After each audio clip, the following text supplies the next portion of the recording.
huge crowds in London, celebrating Queen Elizabeth II's Platinum Jubilee. Here, Her Majesty triggers the lighting of a chain of ceremonial beacons, a tradition that ensures those outside England's capital city can still take part in festivities.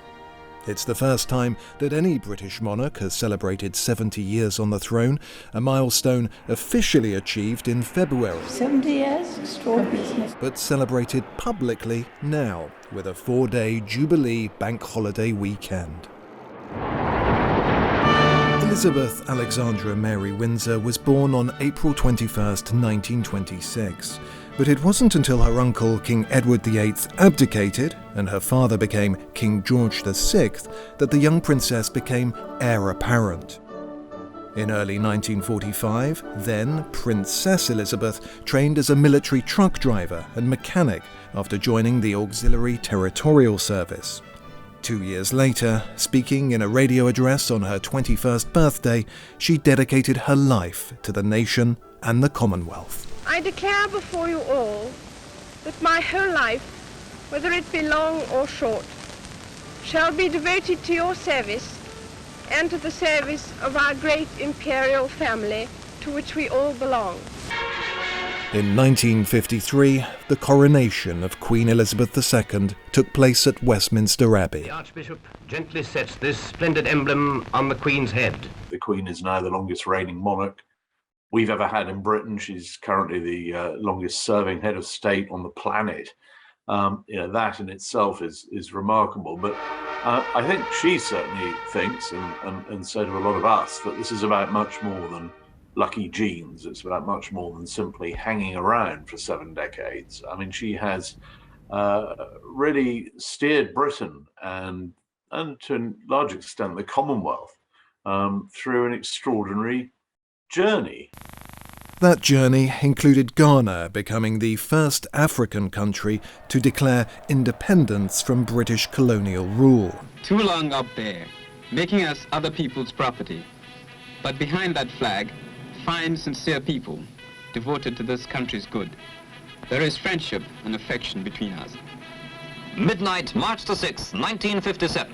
Independence. Ghana belongs to herself, a dominion of the Commonwealth and a member of the United Nations. In 2015, the Queen became the longest reigning monarch in Britain's history, surpassing Queen Victoria, who served for 63 years and 7 months. Inevitably, a long life can pass by many milestones.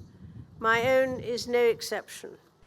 As well as the birth of 4 children, Charles, Anne, Andrew and Edward, significant events included, but weren't limited to, the Queen's state visit to West Berlin in 1965, shaking hands with political leaders in Northern Ireland, including Sinn Féin's Martin McGuinness, then Deputy First Minister and a former IRA commander, and the tragic car crash which killed Diana, Princess of Wales, for which a momentous outpouring of public grief followed. And I think another thing that people see in her is a sort of authenticity. I think in a world where politics and politicians, we kind of just know that in the end they're going to let us down.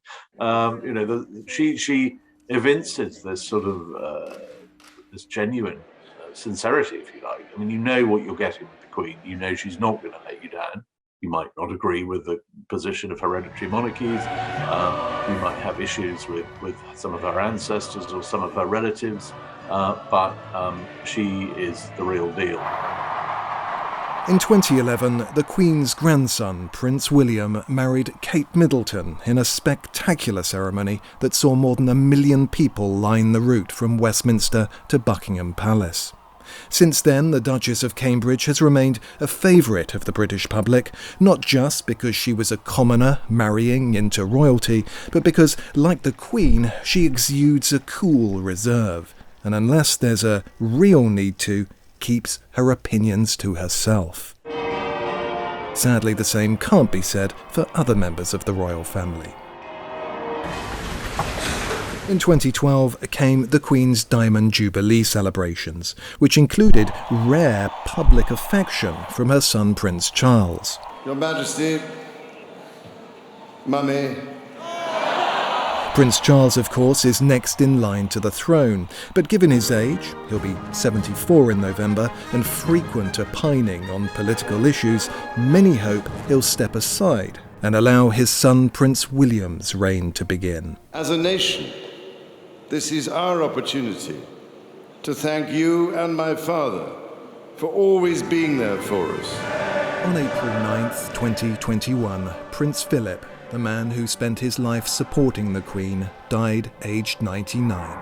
It was the end of an era. Although they'd been married for 73 years, they'd actually known one another since they first met in 1939 for 81 years. And this is a man who was her constant companion. You know, he was her confidant. He was her husband, he was the father of her children, he was her consort, and as somebody once put it, he was the only man who could ever have told the Queen to shut up. I know what you want. In April this year, the Queen turned 96, and understandably, her official public engagements have slowed in recent months. See if it works. Oh yes, it goes in beautifully. But that hasn't stopped people travelling from around the world to celebrate her Platinum Jubilee. We're just loving it. We don't have anything like this. We've got no history to speak of in our country, and this is just wonderful. And over the years, I just came to admire and respect the Queen for her sacrifice and her duty and the hard work that she does. I think she'll go down in history as the best Queen ever.